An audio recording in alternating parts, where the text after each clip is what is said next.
Ternyata doa orang tua itu adalah kado terindah untuk anaknya. Kenapa demikian? Karena doa orang tua, khususnya ibu, pasti akan terkabul.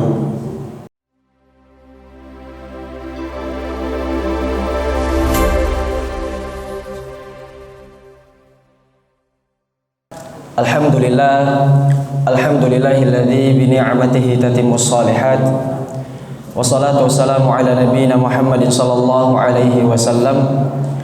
Allahumma la sahla illa ma ja'altahu sahla wa anta taj'alul hazna idza syi'ta sahla sahilana umurana. Allahumma faqihna fid din wa 'allimna ta'wil waj'alna minal ladzina yastami'una al-qawla fayattabi'una ahsana. Yang kami hormati seluruh jamaah kajian Ahad pagi di Pondok Pesantren Tahfidzul Quran Safinatun Najah. Semoga semua kita yang hadir di sini Allah berikan kemudahan urusannya di dunia maupun di akhirat insyaallah. Jamaah kajian Ahad pagi yang dirahmati Allah Subhanahu wa taala. Yang pertama, mari sama-sama kita mensyukuri nikmat yang Allah berikan kepada kita dalam bentuk apapun nikmat itu. Karena pada sejatinya nikmat yang Allah berikan kepada kita ini sifatnya tidak terhitung. Sebagaimana Allah Ta'ala berfirman, wa in ta'uddu ni'matallahi la tuhsuha. Jika kalian berusaha menghitung nikmatku, maka kalian tidak akan mampu menghitung banyaknya nikmatku. Oleh karena itu, sikap bijak kita sebagai seorang muslim, seorang mukmin adalah memperbanyak rasa syukur kita kepada Allah Subhanahu wa taala, bukan memperhitung banyaknya nikmat yang ada pada diri kita.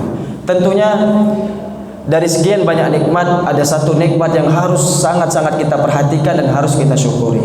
Nikmat apa itu? Yakni nikmat iman. Nikmat iman. Kenapa? Karena dengan nikmat iman ini kita tidak akan merugi di dunia maupun di akhirat. Dan karena nikmat iman ini artinya kita termasuk hamba yang Allah cintai. Kenapa demikian? Karena Rasulullah SAW sendiri yang menjamin hal itu. Apa kata beliau? Rasulullah SAW bersabda, Innallaha yu'tid dunya ila man yuhibbu wa man la yuhibbu.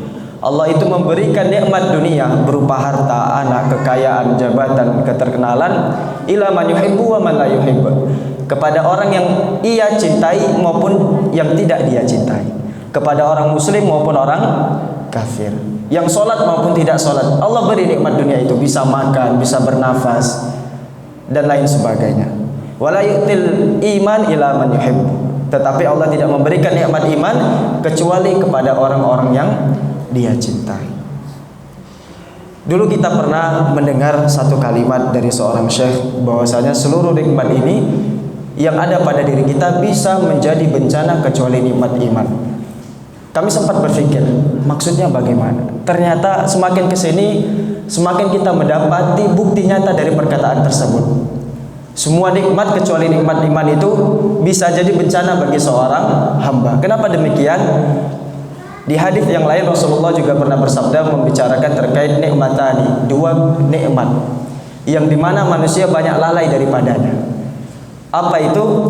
As-siha wal faragh. Nikmat sehat dan nikmat luang. Dan kita perhatikan banyak sekali teman-teman atau saudara kita sesama muslim, mungkin sebagian dari mereka Allah beri nikmat sehat, tetapi ternyata dengan kesehatannya itu tidak bisa maksimal beribadah kepada Allah Subhanahu wa taala. Sebaliknya, ada yang Allah uji dengan rasa sakit, tidak Allah beri nikmat sehat, tetapi masya Allah semangatnya beribadah luar biasa. Di mana sendiri, kalau bapak-bapak sering sholat di Baitul Atiq, kami juga sering asar di sana ketika mengajar. Itu mohon maaf, ada salah satu pemuda yang bisa dibilang fisiknya tidak sempurna, tetapi masya Allah ketika azan pasti sudah ada di masjid. Saya juga belum tahu namanya siapa, cuma setiap melihat beliau wudhu kesusahan, sholatnya pun agak susah, tapi tetap semangat. Ini masya Allah menjadi lecutan bagi kita yang mempunyai nikmat kesempurnaan fisik. Ada juga kita di Masjid Jami' Muwafaqah, ada orang tua kita di sudut sebelah kiri itu pasti sholatnya duduk pakai kursi. Kenapa? Ketika ditanya ternyata beliau itu jantungnya harus memakai 12 ring, tapi beliau nggak pengen pakai. Lantas beliau berdoa kepada Allah, ya Allah sakit gak apa-apa, tapi jangan halangi sakitku untuk beribadah kepadamu 5 waktu selalu di masjid. Ini. Tetapi ada orang yang diberi nikmat sehat, ternyata sehatnya tidak menjadikan dia lebih dekat kepada Allah Subhanahu wa taala. Oleh karena itu, nikmat yang paling penting harus kita syukuri pertama adalah nikmat iman. Kenapa? Jika kita diberi nikmat sehat, ada nikmat iman pada diri kita, insya Allah nikmat iman itu malah menambah kedekatan kita kepada Allah Subhanahu wa taala. Ketika kita punya nikmat iman ini, kita diberi nikmat kekayaan, insya Allah kekayaan kita itu akan menjadikan kita lebih dekat dengan Allah Subhanahu wa taala. Jemaah kajian ahad pagi yang dirahmati Allah Subhanahu wa taala. Belakangan ini kita diramaikan dengan salah satu fenomena perusahaan motor yang membuat terobosan baru terhadap motornya, tetapi ternyata banyak yang hancur. Ini perusahaan apa? Motor Honda. Ternyata motor yang buatan mereka ini akhir-akhir ini mudah rusak, mudah pecah rangkanya. Efek rapuh rangkanya ternyata berefek pada penjualannya menurun, sahamnya menjadi turun. Ini juga harus menjadi muhasabah kita. Jika efek dari rapuhnya rangka motor saja bisa merugikan sebuah perusahaan, bagaimana efek rapuhnya keimanan seorang muslim? Jangan sampai kita disibukkan dengan berita tersebut, tetapi kita tidak memperhatikan keimanan kita. Kenapa demikian? Karena jika iman kita rapuh, kita menjadi malas beribadah. Na'udzubillah min dzalik. Iman kita rapuh, kita malas beribadah. Ketika kita malas beribadah, jauh dari Allah Subhanahu wa taala, hati kita tidak tenang. Wa man a'rada an dzikri fa inna lahu ma'isyatan dhanka. Ketika kita malas beribadah, apa yang akan terjadi? Kita malas salat, kita akan dikuasai oleh hawa nafsu. Fa khalafa min ba'dihim khalfun adaa'us shalat wattaba'us syahwat. Akan datang masa generasi yang menyia-nyiakan salat, maka mereka dikuasai oleh syahwat mereka. Oleh karena itu, pentingnya kita pada kesempatan kali ini untuk senantiasa memperbarui keimanan kita. Salah satunya adalah dengan menghadiri majelis ilmu. Alhamdulillah, semoga kita yang hadir pada kesempatan kali ini Allah berikan iman yang kuat dan keistiqomahan dalam menjalani kehidupan dunia ini, insyaallah.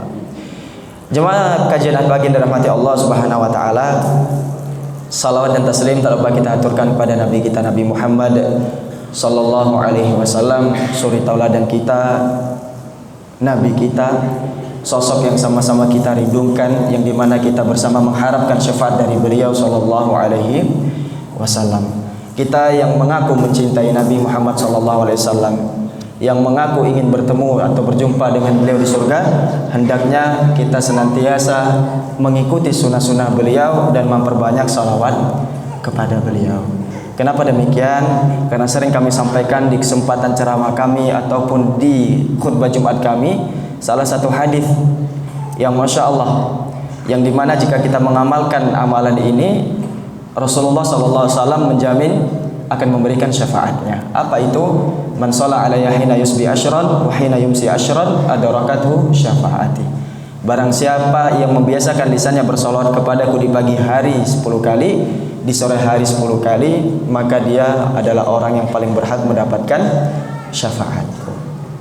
Naam, jemaah yang dirahmati Allah Subhanahu wa taala, insyaallah pada pagi hari ini kita akan membahas tema yang berjudul apa, Bu? Kado terindah untukmu, anakku. Naam, sejatinya apa yang ingin kami sampaikan ini adalah nasihat untuk diri kami pribadi. Dan sebelum kita masuk ke pembahasan inti, perlu kita perhatikan Bapak Ibu yang dirahmati Allah, sudut pandang terkait anak menurut Islam. Sudut pandang terkait anak menurut Islam.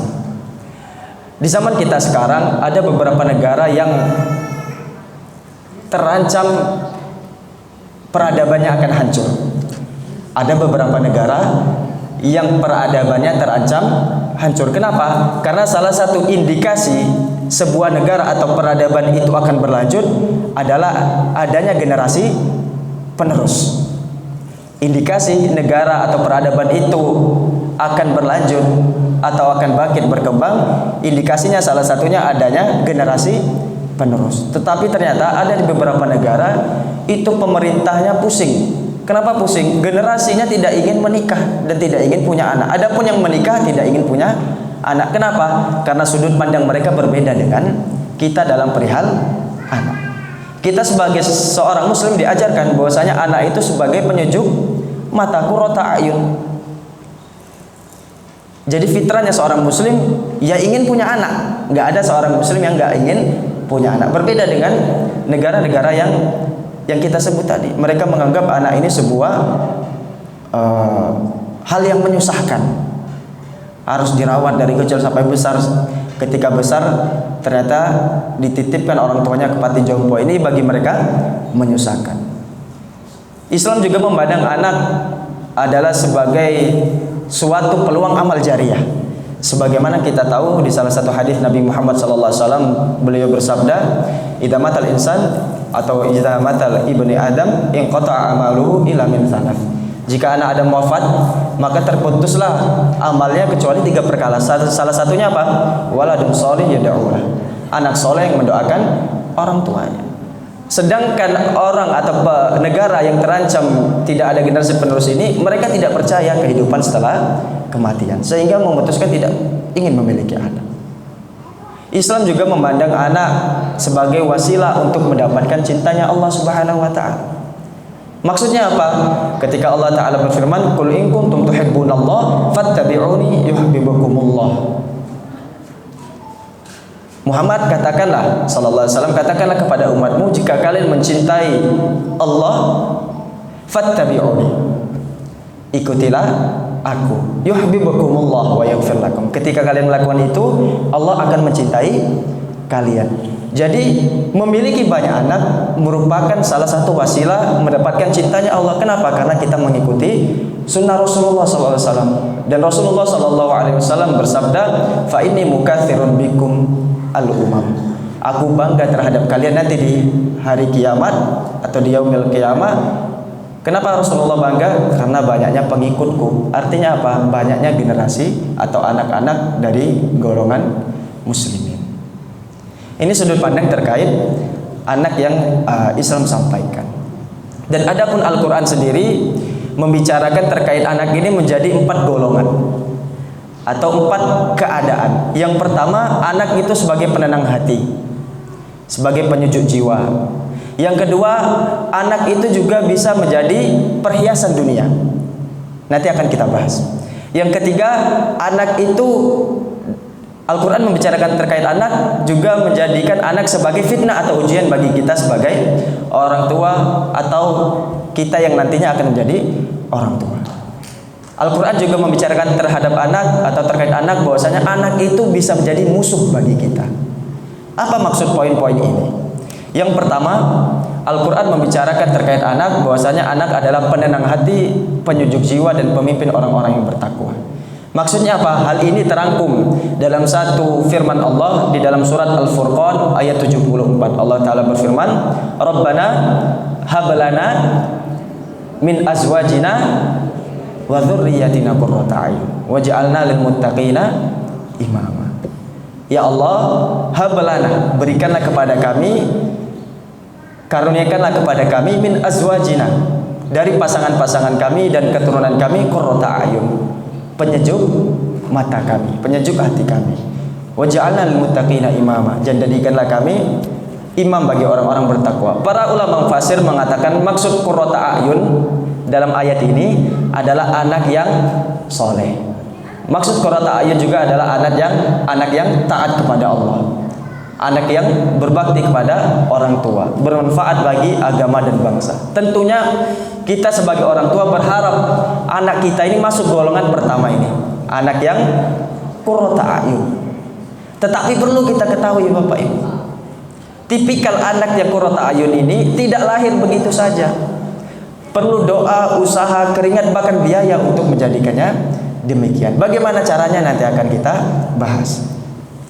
Di dalam Al-Quran, tipe anak kedua yang Allah sebutkan adalah anak sebagai perhiasan dunia. Anak sebagai perhiasan dunia. Dalilnya apa? Al-Kahfi ayat 18 di mana Allah Ta'ala berfirman, Al-malu wal banun zinatul hayatid dunya. Zinatul hayatid dunya. Harta dan anak-anak adalah perhiasan kehidupan dunia. Jadi dalam ayat ini anak diposisikan sebagai perhiasan dan kekayaan. Kenapa? Karena layaknya perhiasan dan kekayaan, anak itu juga perlu dijaga, diperlakukan dengan baik, disayang. Jadi sebagai orang tua, kita harus menjaga anak kita sebagaimana kita menjaga harta dan kekayaan kita atau perhiasan kita. Tapi ingat, jangan sampai penjagaan kita ini salah kaprah. Maksudnya salah kaprah bagaimana? Ada sebagian ibu-ibu atau sebagian orang tua ketika azan berkumandang anak tidur tidak dibangunkan. Kenapa? Kasihan, baru tidur. Ini salah kaprah. Jadikanlah kecintaan kita kepada anak kita ini menjadi wasilah kita dekat kepada Allah. Artinya apa? Sebaik-baik cinta adalah cinta yang mendatangkan cintanya Allah Subhanahu wa ta'ala. Jika anak tidur, azan berkumandang, ya bangunkan. Ada satu kisah di Arab, seorang ibu membangunkan anaknya sholat subuh, tapi anaknya nggak bangun-bangun. Anaknya nggak bangun-bangun. Pada jam 9 pagi dibangunin juga nggak bangun-bangun. Ternyata anaknya di jam 9 pagi itu ada ujian di universitasnya, nggak bangun-bangun. Ketika jam 11 anak ini bangun, lantas dia marah kepada orang tuanya. Wahai Umi, kok jam 9 tadi nggak dibangunin? Padahal saya ada ujian kuliah. Apa kata uminya? Nak, bagaimana Umi bisa ridho? Kamu lulus ujian dunia, padahal ujian akhirat saja kamu tidak lulus. Maksudnya apa? Bangun sholat subuh aja nggak bisa, kok malah marah nggak dibangunin ujian. Nah, ini cinta yang tepat. Nah, jadi tipikal kedua yang dibicarakan Al-Quran terkait anak adalah anak sebagai perhiasan dunia.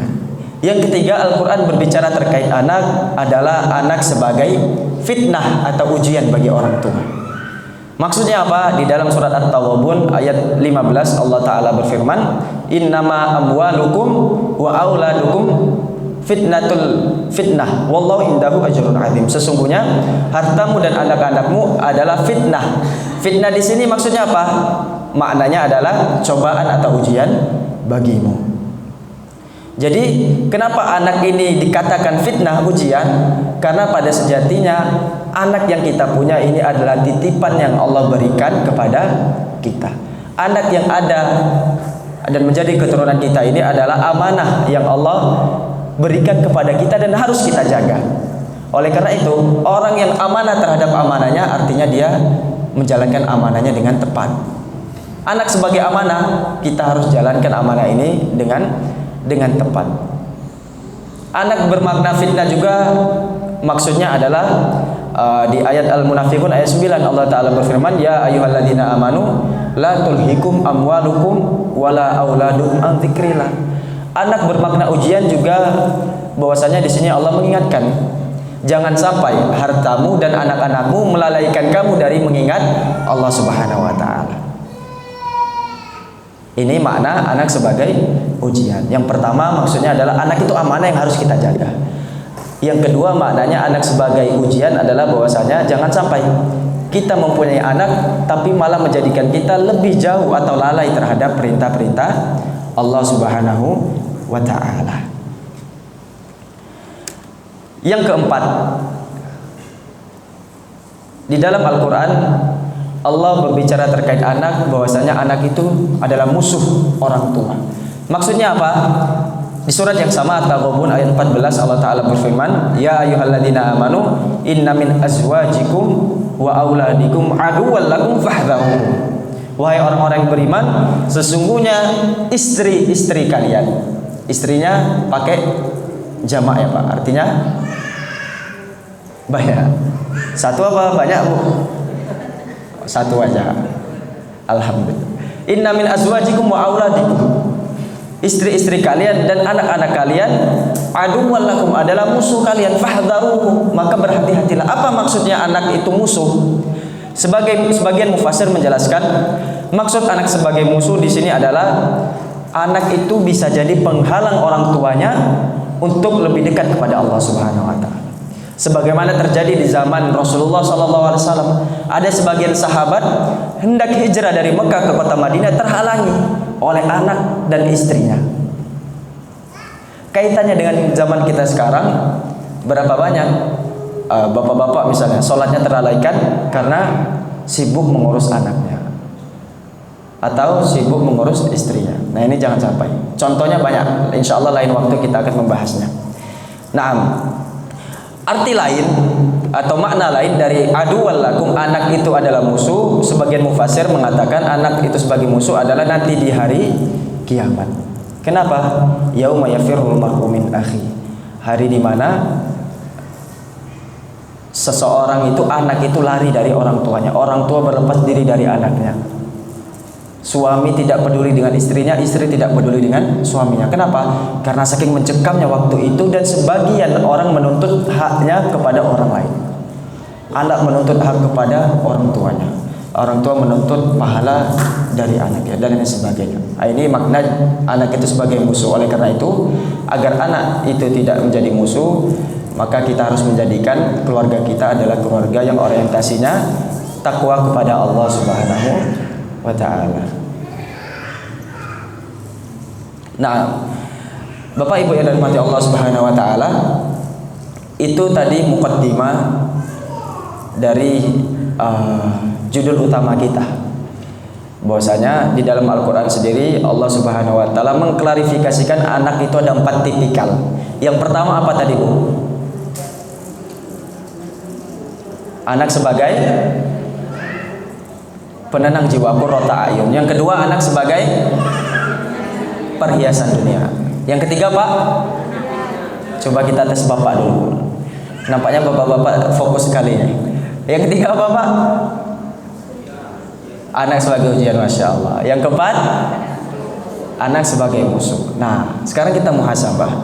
Di manakah posisi kita sebagai orang tua dan anak ini? Apakah anak sebagai penenang jiwa kita, atau anak sebagai perhiasan kita, cuma perhiasan kita, ataukah anak sekarang kita menjadi musuh dan lain sebagainya? Ini kita perlu bermuhasabah. Nah, Bapak Ibu yang dirahmati Allah Subhanahu wa ta'ala, kado terindah untuk anak. Wah, ini kan bahasanya Masya Allah. Ini yang buat judul Ustadz Sofar ini.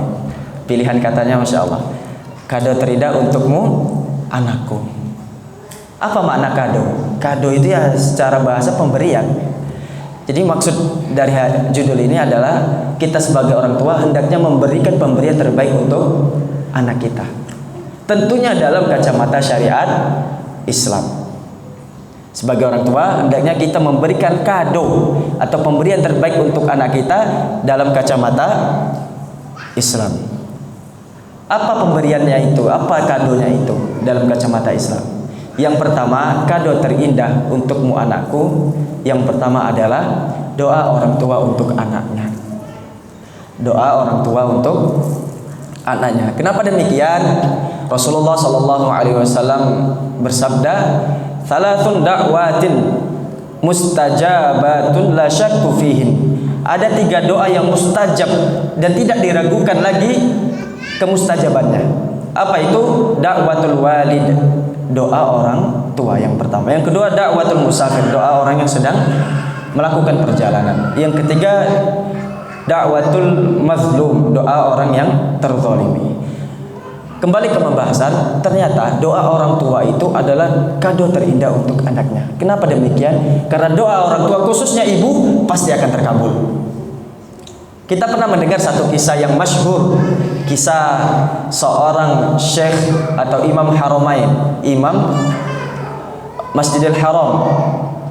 Siapa beliau? Syekh As-Sudais, Abdurrahman As-Sudais. Ada apa dengan beliau? Dalam satu khutbahnya pernah beliau bercerita, dulu sewaktu kecil ternyata beliau pernah melakukan keisengan atau yang kenakalan anak kecil terhadap orang tuanya. Bagaimana kisahnya?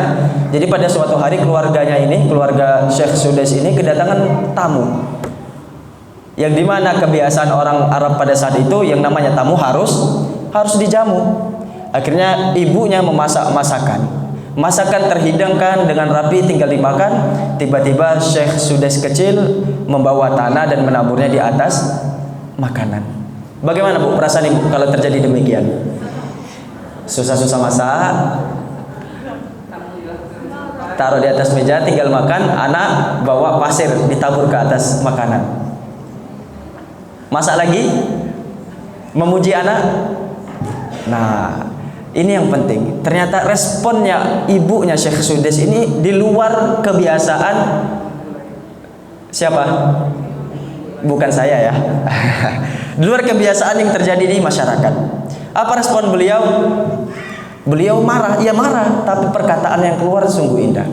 Izhab, pergilah kamu nak, jadilah imam haramain, jadilah imam Masjidil Haram, 2 kota suci. Apa yang terjadi sekarang? Masya Allah. Ternyata marah yang berujung keluarnya ucapan itu ternyata menjadi doa yang terkabulkan.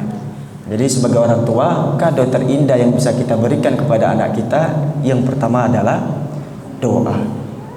Tentunya doa yang harus selalu kita panjatkan adalah doa agar mengharapkan anak kita menjadi anak yang soleh.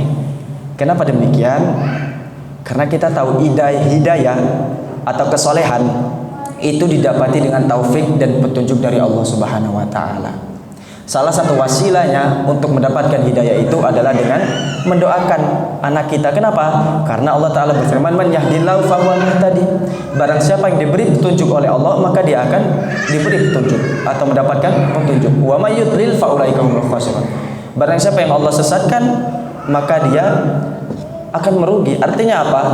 Kesolehan, hidayah itu betul salah satu wasilahnya adalah dengan kita doakan anak kita, memberikan hadiah doa terbaik untuk anak kita. Tetapi jangan menjadikan ini apa ya? Karena kita juga tahu Bu, Pak, ada seorang nabi yang sudah berusaha, ternyata anaknya tetap tidak ingin ikut ajaran beliau atau tidak menjadi soleh. Kisah Nabi Nuh dengan anaknya. Ya bani yarkam ma'ana wa la takum ma'al kafirin. Ketika Nabi Nuh kaumnya ditimpakan azab oleh Allah Subhanahu wa taala, ditenggelamkan, Nabi Nuh menyuruh anaknya untuk naik ke kapal, tapi anaknya enggan. Hingga akhirnya anaknya ikut, fakana minal mughraqin. Anaknya termasuk orang-orang yang tenggelam. Lalu Nabi Nuh berdoa, Rabbi inna ya Rabb, anakku ini adalah keturunanku, tolong selamatkan dia. Apa kata Allah? Qala ya Nuh innahu laisa min ahlik, innahu amalun ghairu shalih. Wahai Nuh, sungguh dia bukan termasuk keluargamu. Kenapa? Karena amalnya itu tidak benar. Artinya apa? Dari kisah Nabi Nuh ini kita bisa belajar, bahkan orang tuanya Nabi pun anaknya bisa na'udzubillah menjadi kafir. Apalagi kita yang bukan Nabi, bukan siapa-siapa. Artinya apa? Doa kita harus lebih kuat. Dari kisah Nabi Nuh kita bisa mengambil pelajaran bahwasanya anak ini menjadi fitnah kita, ujian kita, dan bisa menjadi hal yang membahagiakan kita. Oleh karena itu, doa terbaik seorang, kado terindah yang pertama yang bisa orang tua berikan kepada anaknya adalah senantiasa mendoakan kebaikan untuk anak kita. Nah, yang kedua, Bapak Ibu yang dirahmati Allah Subhanahu wa taala, kado terindah yang bisa orang tua berikan kepada anaknya adalah kesalehan orang tuanya. Kesalehan orang tuanya. Maksudnya apa? Kita yang mengharapkan kebaikan anak kita di dunia maupun di akhirat, hendaknya menjadikan diri kita orang yang soleh. Kenapa demikian? Ada kisah di dalam surah Al-Kahfi. Di dalam surah Al-Kahfi ayat 88 dan ayat ayat 77 dan ayat 82. Di sana singkatnya, Nabi Musa alaihissalam dan Nabi Khadir atau Nabi Khidir melakukan perjalanan menuntut ilmu. Fantalaqu hatta idza ataya ahla qaryah, hingga tiba di suatu qaryah, suatu desa. Di sana Nabi Khidir dan Nabi Musa mengharapkan penduduk desa itu menjamu mereka. Mengharapkan penduduk desa menjamu mereka, tetapi apa yang terjadi? Fa'aba ayyudhayifuhuma. Ternyata penduduk desa ini tidak ingin menjamu mereka. Mereka kecewa, pasti kecewa. Tetapi ketika hendak keluar dari desa tersebut, ternyata Nabi Khidir melihat ada satu bangunan yang hampir roboh. Lantas ia bangun. Nabi Musa heran, Khidir, kamu ini udah diusir penduduk desanya, kok malah mendirikan bangunan yang tidak roboh dan tidak meminta imbalan. Kenapa kamu melakukan ini? Lalu singkat cerita Nabi Khidir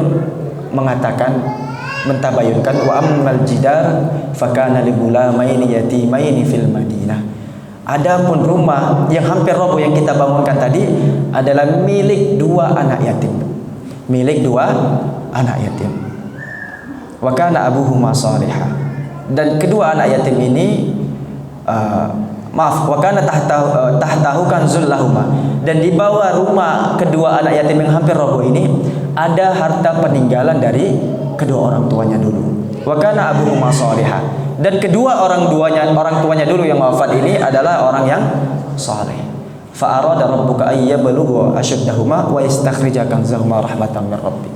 Dan Tuhanmu ingin kedua anak yatim ini menjadi dewasa sehingga bisa memanfaatkan harta peninggalan orang tuanya. Apa ibarat yang bisa kita ambil? Ternyata sebab kesolehan orang tuanya yang sudah wafat, anak yang ditinggalkan itu dijaga langsung oleh Allah melalui manusia mulia Nabi Musa dan Nabi Khidir. Kita masih hidup sebagai orang tua, kita hidup tapi kadang kita ada pikiran satu dua, terpikir bagaimana keadaan anak saya ketika saya wafat. Sering terpikir demikian, Bu? Apalagi anaknya yang sudah mulai tumbuh besar atau kita yang sudah berumur. Gimana keadaan anak saya sepeninggalan saya nanti? Tahu risau. Falyattaqullah. Tingkatkan ketakwaan kita kepada Allah Subhanahu wa taala, maka Allah yang akan langsung menjaga anak kita sepeninggalan kita. Sebagaimana kisah yang kita sampaikan tadi.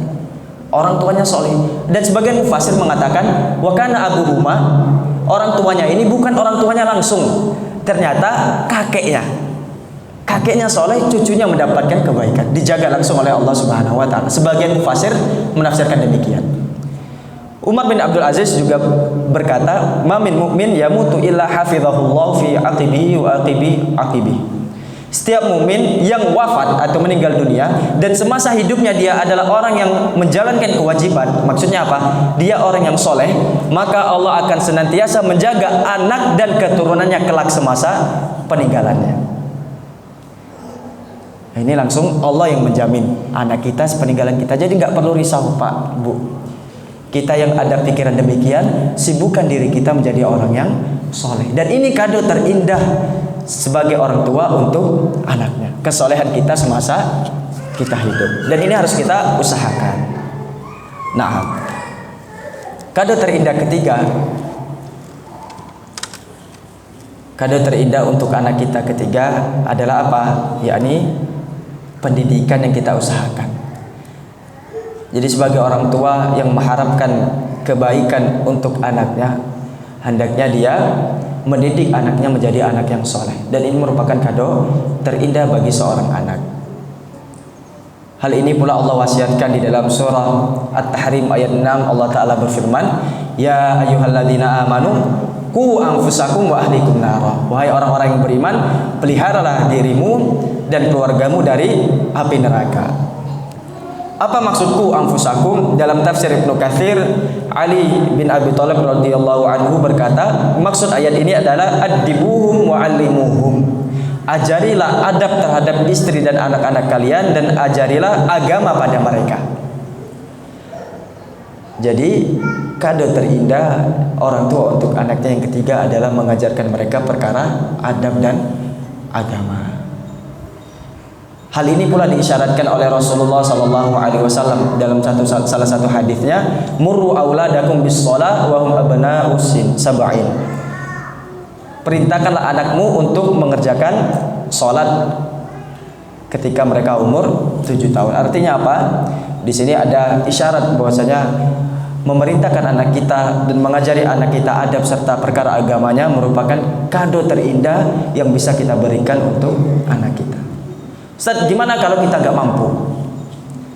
pastikan kita memberikan pendidikan, entah itu menyekolahkan di tempat-tempat yang mengajarkan syariat atau agama Islam. Kalau kemarin kita bahas salah satu cara agar ilmu itu bermanfaat, cari guru yang bertakwa dan berkompeten. Nah ini. Jadi termasuk kado terindah seorang orang tua untuk anaknya adalah mengajarkan pendidikan terbaik atau menjadikan anaknya atau memberikan anaknya pendidikan untuk menjadi orang yang soleh. Ada satu kisah di saat ada seorang khilafah Bani Umayyah namanya Khalifah Abu Ja'far bin Mansur. Ketika beliau dilantik menjadi khalifah, beliau meminta nasihat kepada salah satu ulama pada masa itu, yakni nama ulamanya adalah Muqatil bin Sulaiman. Muqatil bin Sulaiman. Jadi ketika Khalifah Ja'far ini diangkat, Abu Ja'far ini diangkat, beliau berkata kepada Muqatil, Syekh Muqatil, wahai Syekh, berikanlah saja nasihat. Beliau menjawab, nasihat dari apa yang saya lihat atau dari apa yang saya dengar? Tolong berikan nasihat dari apa yang pernah engkau lihat langsung. Lalu beliau menceritakan, ketahuilah saya hidup di zaman Umar bin Abdul Aziz dan di zamannya Maslamah bin Abdul Malik. Kedua khalifah ini memiliki 11 anak. Sama-sama memiliki 11 anak. Ada yang punya 11 anak pun dapat hadiah sujel. 11 anak, bukan bilangan yang dikit. Tapi yang menariknya, ketika Umar bin Abdul Aziz ini akan wafat, ada salah satu penasehatnya bertanya, wahai Umar, apa yang kau tinggalkan untuk anakmu? Karena beliau tahu Umar bin Abdul Aziz ini di akhir hayatnya tidaklah punya harta kecuali hanya sedikit saja. Padahal dia seorang khalifah. Penasehatnya ini berkata demikian untuk apa? Perintahkanlah kepada kami untuk mengumpulkan duit, mengumpulkan uang. Niscaya kami akan mengumpulkannya dan memberikan untuk anakmu. Apa kata Umar bin Abdul Aziz? Apa jawab beliau? Tidak perlu. Kenapa? Beliau berkata, anak saya itu ada 2 jenis. Mereka sudah saya berikan pendidikan semaksimal mungkin. Jika mereka orang yang soleh, maka Allah akan mencukupinya. Tetapi jika mereka tidak soleh, maka aku tidak mau menjadi orang pertama yang membuat mereka jatuh kepada maksiat. Maksudnya apa? Ternyata di masa akhir wafatnya Umar bin Abdul Aziz tidaklah memberikan harta kecuali sekitar 9 dinar. 9 dinar dibagi 11 anak. Tetapi nasihat penting dari Umar bin Abdul Aziz apa? Jika anak saya soleh, Allah akan mencukupinya. Lantas beliau berkata, Inna waliyallahu alladzi nazzala al-kitab wa huwa yatawallas shalihin. Ini mengutip satu ayat di Al-Qur'an di mana Allah Ta'ala berfirman, sesungguhnya waliku adalah Allah yang menurunkan kitab, wa huwa yatawallas shalihin, dan dia adalah pelindung bagi orang-orang yang soleh. Ini keadaan Umar bin Abdul Aziz ketika wafat. Lalu Syekh Muqatil melanjutkan nasihatnya, dan ketahuilah ketika Maslamah bin Abdul Malik wafat, dia meninggalkan untuk setiap anaknya dari 11 anak itu 1 juta dinar. Tiap anaknya 1 juta dinar. Bukan bilangan yang sedikit, karena kita tahu 1 dinar itu sekitar 3 jutaan. 1 juta dinar berapa banyaknya? Berapa Pak? Wallahu a'lam. Bilangannya lumayan itu. Banyak. Lantas Syekh Muqatil mengakhiri nasihatnya, dan ketahuilah ketika mereka berdua wafat, Umar bin Abdul Aziz wafat, Maslamah bin Abdul Malik wafat, berselang beberapa tahun, saya melihat anaknya Umar bin Abdul Aziz yang diberikan warisan hanya sedikit itu menjadi orang kaya dan mampu berinfak 100 ekor kuda untuk jihad fisabilillah. Sedangkan anaknya Maslamah bin Malik, dia mengemis di ujung pasar untuk mencukupi kebutuhan hariannya. Jadi mendidik anak menjadi orang soleh merupakan bentuk kado terindah. Kenapa? Karena kita sedang menanamkan dan sedang meminta penjagaan dari sebaik-baik penjaga. Wa huwa yatawallas shalihin. Karena Allah akan menjaga sendiri orang-orang yang soleh. Oleh karena itu Bunda, mari kita sebagai orang tua hendaknya memberikan kado-kado terbaik ini untuk anak kita. Apa saja itu? Yang pertama apa tadi? Doa kita sebagai orang tua. Yang kedua, mensolehkan diri kita. Yang ketiga, memberikan pendidikan kepada anak kita agar mereka menjadi anak-anak yang soleh. Lantas gimana caranya menjadikan anak kita orang yang soleh? Insya Allah bab ini bulan depan atau 2 bulan yang akan datang kita meminta mungkin Ustadz Syarkun yang akan menyampaikan.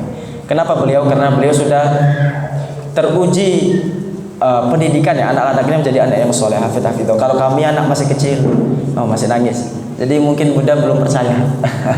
Jadi insya Allah akan datang di beberapa bulan ke depan Ustadz yang lebih berkompeten mengusung judul bagaimana cara mendidik anak menjadi anak yang soleh. Karena teori dengan pengalaman langsung itu kadang-kadang berbeda. Tapi bukan berarti kita mendiskreditkan yang namanya teori. Karena kita diajarkan al-ilmu qabla al-amal. Hendaknya kita menuntut ilmu sebelum kita beramal.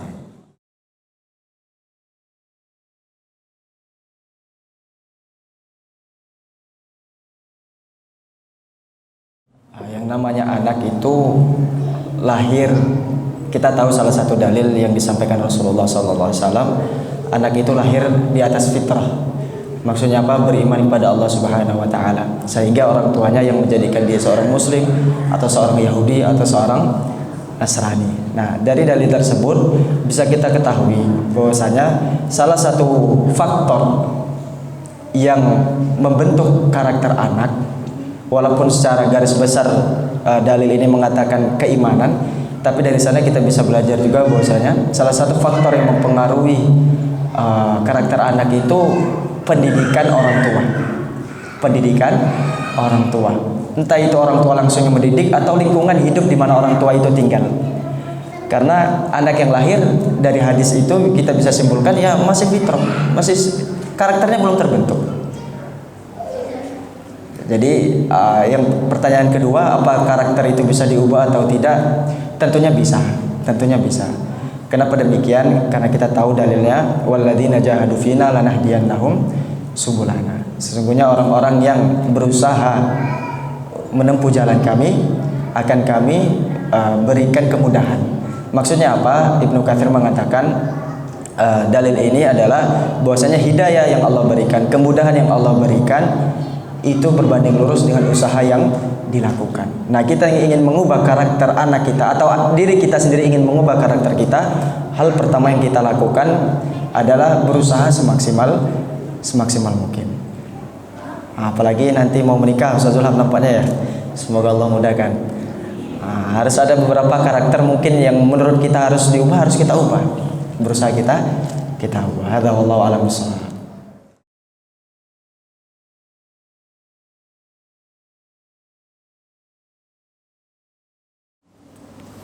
Ini termasuk perkataan atau dalil atau apa? Kami pribadi belum tahu juga, wallahu a'lam. Tetapi maksud dari perkataan itu atau ungkapan itu jelas. Maksudnya apa? Karena kami juga pernah mendengar kisah dari Syekh Ramadan dulu. Beliau menceritakan ada seorang anak yang durhaka kepada orang tuanya. Perilakunya naudzubillah min dzalik, sangat mengerikan.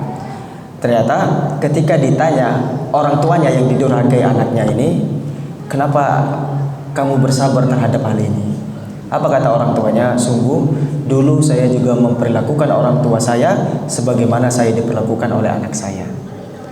Dari kisah itu kita bisa mengambil kesimpulan adanya korelasi makna antara ungkapan tersebut dengan apa yang terjadi pada orang tersebut atau kisah yang kita sampaikan. Oleh karena itu memang terkait berbakti kepada orang tua ini adalah amal yang sangat besar nilainya di sisi Allah Subhanahu wa Ta'ala. Bahkan durhaka kepada orang tua ini kategori dosanya adalah dosa terbesar setelah syirik. Oleh karena itu kita sebagai anak dan ingin diperlakukan baik oleh anak kita, hendaknya bakti kita kepada orang tua kita juga perbaiki, kita maksimalkan. Hadza wallahu a'lam bishawab. Insyaallah Ustaz Wahid namanya sama. Barakallahu fikum Ustaz.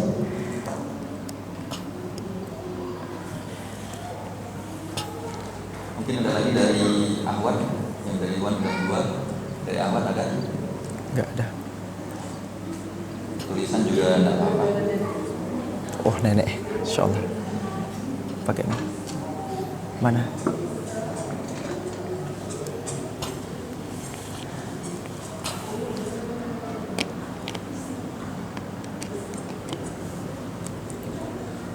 Assalamualaikum warahmatullahi wabarakatuh. Waalaikumsalam warahmatullahi wabarakatuh. Pak Ustaz berbicara mengenai doa. Ustaz Tariq, Kami sangat pimpin doa ya. Apa itu? Pimpin doa. Antum. Mengenai doa-doa tentang anak yang paling penting. Ayah. Jadi di sini kami mohon penjelasan dari Pak Ustaz bagaimana kiat-kiat atau cara kita berdoa itu dan kapan waktunya yang lebih afdal kita berdoa kepada Allah Subhanahu wa taala, semoga doa kita itu terkabul. Sekian. Wassalamualaikum warahmatullahi wabarakatuh. Waalaikumsalam warahmatullahi wabarakatuh. Barakallahu fikum. Jadi pertanyaannya yang kami tangkap waktu-waktu mustajab untuk berdoa dan kiat-kiat atau lafaz-lafaz doa tersebut ya Nek. Demikian. Nah, jadi untuk doa sendiri tentunya sebagai seorang muslim kita diperintahkan untuk senantiasa berdoa. Ud'u rabbakum tadarru'an wa khufyah. Berdoalah kepada Tuhanmu dalam keadaan apapun keadaannya. Dan tentunya di hadis-hadis Rasulullah SAW beliau banyak mengisyaratkan terkait doa-doa atau waktu-waktu doa yang mustajab. Jadi terkait doa mustajab ini ada beberapa sebab. Bisa jadi doa itu mustajab melalui keadaan. Maksudnya apa? Sebagaimana kita sampaikan tadi, salah satu dakwatun, ada 3 doa yang mustajab. Keadaannya apa? Seorang orang tua. Ini keadaan menjadi orang tua, ini doa kita pasti mustajab. Kapan waktunya? Yang kedua ketika berpergian. Nah, ini keadaan doa itu mustajab. Yang ketiga ketika kita terzalimi. Ini keadaan-keadaan. Contoh-contohnya demikian. Ada doa mustajab itu juga tergantung waktu. Tergantung waktu. Maksudnya apa? Di sepertiga malam. Ada hadis yang menerangkan demikian. Antara azan dan iqamah. Atau waktu di akhir hari Jumat menjelang maghrib. Ini terkait waktu-waktu. Juga terkait keadaan kita yang berdoa, hendaknya menjauhi yang haram. Jangan makan dari yang haram dan lain sebagainya. Ini juga wasilah untuk doa itu mustajab. Jadi kalau waktu yang tepat untuk berdoa kapan? Kalau kita menilik atau melihat keadaan sebagai orang tua untuk mendoakan anak, kapan waktunya itu pasti mustajab. Karena keadaan kita sebagai orang tua. Tapi kalau digabungkan dengan waktu yang mustajab, misalnya antara azan dan iqamah atau di sepertiga malam, lebih baik. Apalagi digabungkan dengan keadaan kita yang tidak memakan sesuatu yang haram, tidak memakai pakaian yang haram dan lain sebagainya. Adapun bentuk lafaz doanya, alangkah baiknya doa itu sesuai yang diajarkan. Ya sebagaimana banyak di Al-Quran sendiri lafaz-lafaz terkait doa. Nabi Ibrahim berdoa, Rabbi ja'alni minas sholihin, Rabbi ja'alni muqimas sholati wa min dzurriyyati wajnubni wa bani an a'budal asnam. Banyak doa yang diajarkan di dalam Al-Quran. Tetapi tidak menutup kemungkinan kita yang mencukupkan diri berdoa dengan bahasa Indonesia saja tidak masalah. Tidak masalah, insya Allah. Hadza wallahu a'lam bishawab. Mungkin itu yang terakhir ya Bu, karena takutnya terlalu panas nggak jadi berkuda nampaknya. Ada kuda. Ya Ustaz Zulham, kalau mau nikah di sini nggak apa-apa Ustaz. Gratis gedung. Gratis panitia. Ahlan. Nah, terakhir mari kita sama-sama berdoa. Qadarullah tadi dapat pesan dari Abu Hisham dan Ummu Hisham.